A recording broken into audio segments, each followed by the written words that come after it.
ये है talks news network और आप देख रहे हैं पॉलिटॉक्स, राजनीति का कच्चा चिट्ठा। मध्य प्रदेश की 28 विधानसभा सीटों पर उपचुनाव की भले ही औपचारिक घोषणा नहीं हुई हो, लेकिन यहाँ की सियासत जोरों पर है। सत्ताधारी बीजेपी को इस चुनाव में मात देने के लिए कांग्रेस पूरा जोर लगा रही है। कांग्रेस को सत्ता में वापसी के लिए सभी सीटों पर जीत हासिल करनी है, इसलिए जोड़ तोड़ की रणनीति पर भी अंदरूनी तौर पर काम किया जा रहा है। कांग्रेस का असली सिरदर्द ज्योतिरादित्य सिंधिया है, जिसका 28 में से 16 सीटों पर गहरा प्रभाव है। हालांकि यहाँ के लोगों में सिंधिया को लेकर थोड़ी नाराजगी जरूर है, लेकिन ये सिंधिया को सिंधिया के गढ़ में मात देने के लिए काफी नहीं है। ऐसे में सिंधिया गढ़ को हिलाने के लिए कांग्रेस एक मास्टर प्लान बना रही है, जिसमें राजस्थान के पूर्व डिप्टी सीएम सचिन पायलट सिंधिया के किले में सेंध लगाते हुए दिखाई देंगे। दरअसल ग्वालियर चंबल की सीटों पर सिंधिया का अपना क्षेत्र है, यहाँ उनका अपना दबदबा कायम है। इस संभाग का कुछ इलाका राजस्थान की सीमा से सटा हुआ है। इसी बात का फायदा उठाकर कांग्रेस को उम्मीद है कि सचिन पायलट सिंधिया के गढ़ में सेंध लगा सकते हैं। इतना ही नहीं, कांग्रेस के कई बड़े नेताओं का यह भी मानना है कि पायलट चुनाव प्रचार में सिंधिया पर भारी पड़ सकते हैं। राजनीतिक विशेषज्ञों का मानना है कि एमपी कांग्रेस का पायलट को प्रचार में लाना जातिगत रणनीति के लिहाज से भी फायदा हो सकता है। संभाग की 16 सीटों पर गुजर राजपूत वोटर ज्यादा है, इनमें से भी 9 सीटें गुजर बाहुल्य है।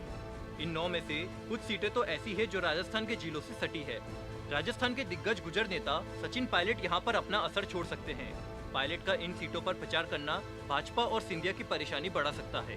इसी सोच के साथ पायलट को कम से कम इन सीटों पर चुनावी मैदान में उतारने की रणनीति बनाई जा रही है। कांग्रेस आलाकमान भी इसे सीरियसली ले रहा है। जब से पायलट के एमपी में चुनाव प्रचार की खबरें मीडिया में आई है, राजस्थान सहित अन्य लोगों में भी जिज्ञासा बनी हुई है कि दो जिगरी दोस्त जब एक दूसरे के खिलाफ सामने होंगे तब क्या होगा। वे पार्टी के बारे में बोलते हैं या एक दूसरे के खिलाफ बोलते हैं। हम उम्र नेता पायलट और सिंधिया के साथ की तस्वीरें सोशल मीडिया पर खूब वायरल हो रही है।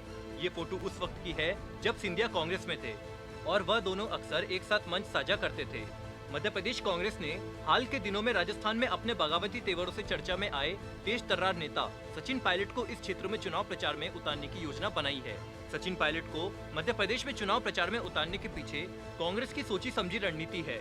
मध्य प्रदेश की जिन 28 विधानसभा सीटों पर उपचुनाव होने हैं, उनमें से अधिकतर सीटें ग्वालियर चंबल इलाके की है, जिसे सिंधिया का प्रभाव वाला क्षेत्र माना जाता है।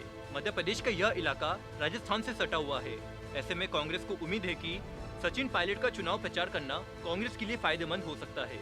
इसी साल मार्च में जब ज्योतिरादित्य सिंधिया ने कमलनाथ सरकार से समर्थन वापस लिया और बीजेपी में शामिल हुए, उस समय सिंधिया समर्थक 22 विधायकों ने इस्तीफा दिया था। इसके बाद प्रदेश में शिवराज सिंह चौहान की सरकार बनी। बाद में 3 और विधायकों ने इस्तीफा दे दिया। एक सीट पर निलंबन और एक निर्दलीय के इस्तीफे देने से रिक्त सीटों की संख्या 27 हो गई। वहीं 3 दिन पूर्व कांग्रेस के 52 विधायक के निधन के बाद अब 28 सीटें खाली हो चुकी है। इसे लेकर मध्य प्रदेश विधानसभा ने अधिसूचना जारी किया है और केंद्रीय चुनाव आयोग को यह अधिसूचना भेजी गई है।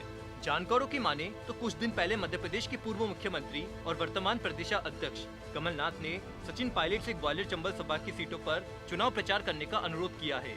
हालांकि पायलट की तरफ से कोई आधिकारिक सूचना अभी तक नहीं आई है, लेकिन बताया जा रहा है कि पायलट ने ना हाँ कहा और ना ही ना। हाँ, पायलट के करीबी सूत्र ने ये जरूर कहा कि मेरे लिए पार्टी से बड़ा कुछ नहीं है, मैं एक कांग्रेस नेता हूँ और पार्टी जब चाहे जहाँ मेरा उपयोग कर सकती है, मैं अपने कर्तव्य से पीछे नहीं हटूंगा। वैसे भी राजस्थान में गुजर आरक्षण की आग फिर से सुलगती हुई दिखाई दे रही है।